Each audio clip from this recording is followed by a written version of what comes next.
There's no better way to program your subconscious mind than listening to positive statements over and over. And there's no better way to do that than in a semi-meditative alpha brainwave state. I've created 3 prosperity meditations on hightimelinebooks.com to help you do just that. And for a limited time, you can get all 3 for the price of 2. So take your life to a higher vibe. Check them all out at hightimelinebooks.com.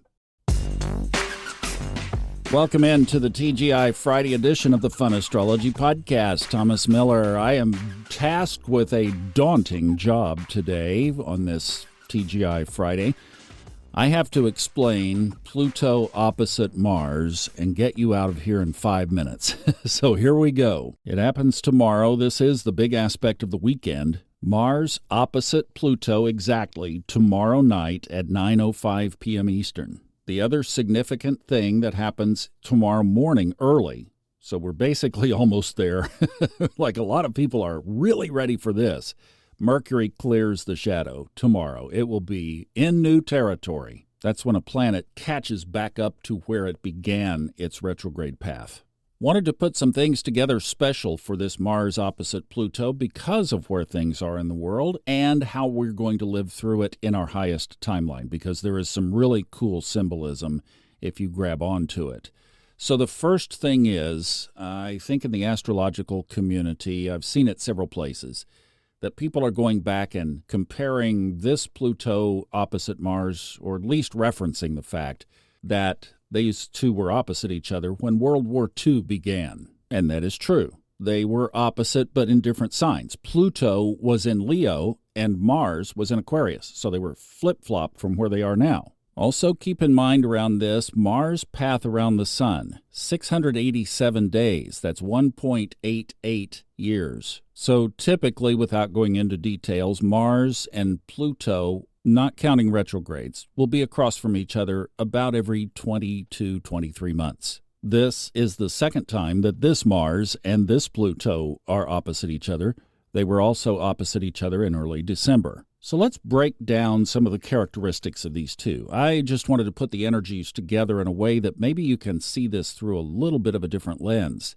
So let's start with Mars, the faster mover.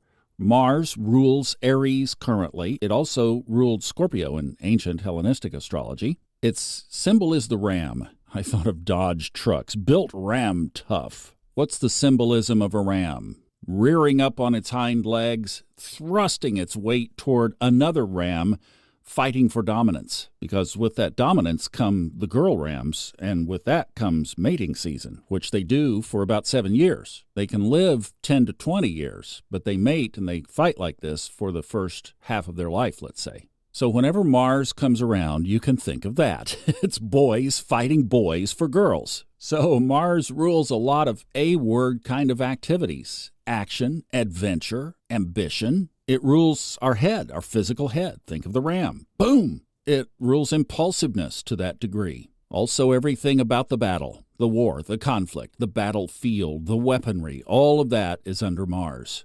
It also rules accidents. That's another big one that comes up. If you have an accident to the head, bring Uranus and Mars together, you'll probably have a picture of that. And I noticed that it rules liquor. Now, that was one I was not aware of. I did some digging on this, like I said. So if you have too much liquor, you have an accident and you might hit your head. Please don't do that, because you could also kill somebody. I thought, wow. So I've got the sun sandwiched in between Mars and Neptune on the same degree. I mean, one of the best decisions ever I made was stopping drinking alcohol because, good Lord, with the addictive characteristics of Neptune, and I didn't realize that Mars ruled liquor. So good decision, Thomas. That was a long time ago.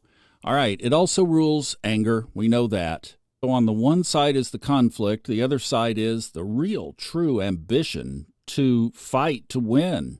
It's the ambition to get off the couch. Now, with all of that in mind, let's talk about Pluto. So Pluto, in modern astrology, since it was discovered in 1930, rules Scorpio. I should have mentioned Mars as a fire sign, so ruling Scorpio makes Pluto a water sign. And that's interesting because as ruler of Scorpio, Mars is fire, Pluto is water.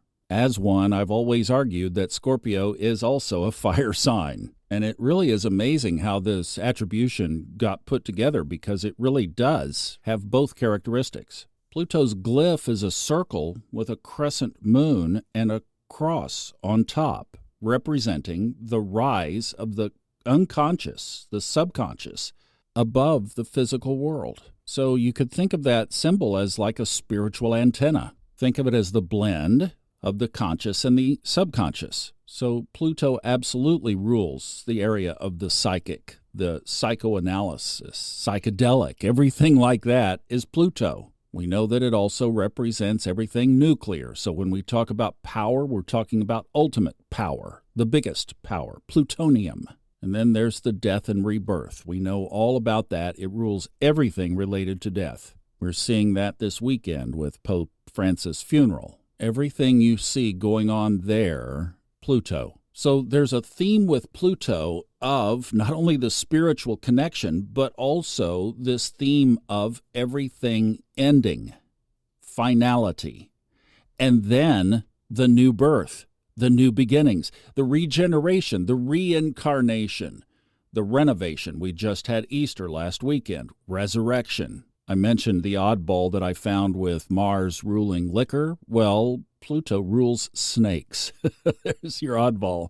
Go figure. Now, the opposition. Take two magnets. Take the opposite poles and they'll snap together. Turn one of them around. Now you have the same pole pushing against the other and you can't get them together. That's the push-pull of the opposition. Sometimes it attracts, sometimes it pushes away. Sometimes there is cooperation, understanding, working together. Sometimes there is repulsion, tension, conflict. When you put all of that together on the shadow side, you can figure out where to go with that. I'm going to stay on the high side because we have a very powerful opportunity right now to tune into our spiritual, psychic, subconscious ability to aggressively pursue total new beginnings. Headbutting the old as though it were threatening your girl. Whatever that is for you, whatever that obstacle is, whatever that thing is that's trying to take your prize, this is the opportunity to rear back on your hind legs, throw your head down, and knock that thing off the planet. Finality, closure, death, and reborn into the new you. And there's some of that dynamic going on in the world, obviously, right now, some of the conflict, some of the challenge, but they don't understand the process of death and rebirth. They don't understand that this is a beneficial aspect if you use it properly. Oh, don't you wish everybody understood astrology? Well, that's what our task is, to live the high timeline and use this to transform our lives. I hope this resonates with you. I hope you can use this over the weekend. If any challenges present, just snap your magnets together and go for it. We'll be back here with the newsletter for Merriman tomorrow, and then I'll see you back on Monday. Wishing you a wonderful Friday and weekend ahead. Thanks for listening.